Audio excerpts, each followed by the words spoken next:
மது பழக்கம். இதுவும் உடம்புக்கு ரொம்ப ரொம்ப தீங்கான ஒரு பழக்கம். இது எவ்வளவு கேடானது அப்படின்னு சொல்லி பல பேர் கண்களாலே பார்த்துருப்பாங்க. அந்த குடிக்கு அடிமைப்பட்டு அழிஞ்ச எத்தனையோ பேரை பார்த்துருப்பாங்க. ஆனாலும் கூட தொடர்ந்து இந்த பழக்கத்துக்கு அடிமையாக இருப்பாங்க.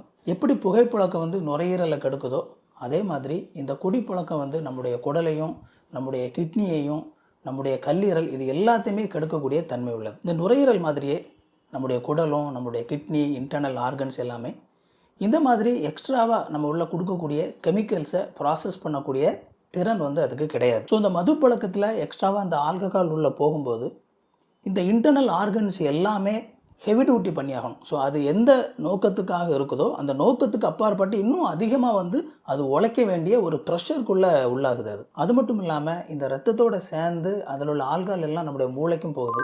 இந்த மூளைக்கு போகும்போது அது மூளையில் உள்ள நியூரான்ஸ் நம்மளுடைய சிந்திக்கும் திறன் எல்லாத்தையுமே வந்து அது கெடுக்குது. நரம்பு தளர்ச்சி, ஆண்மை குறைவு, இந்த மாதிரி பல விஷயங்களை உண்டாக்குறதுல இந்த மது வந்து முதலிடத்தில் இருக்குது. இவ்வளவு தீமையை கொடுக்கக்கூடிய ஒரு விஷயத்தை, ஒரு ஸ்லோ பாய்சனை நாமளே விரும்பி குடிக்கலாமா?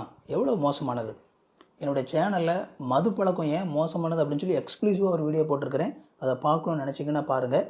உங்களுக்கு இந்த மது பழக்கம் இருந்துச்சு அப்படின்னா அதை இன்றைக்கே விட்டுருங்க. இது மாதிரி இன்னும் நிறைய யூஸ்ஃபுல்லான வீடியோஸ் நம்ம சேனலில் இருக்குது, போய் பாருங்கள். இந்த வீடியோ பிடிச்சிருந்தா அந்த வீடியோ லைக் பண்ணுங்கள். இது வரைக்கும் சேனலை சப்ஸ்கிரைப் பண்ணல அப்படின்னா சேனலை சப்ஸ்கிரைப் பண்ணிக்கோங்க.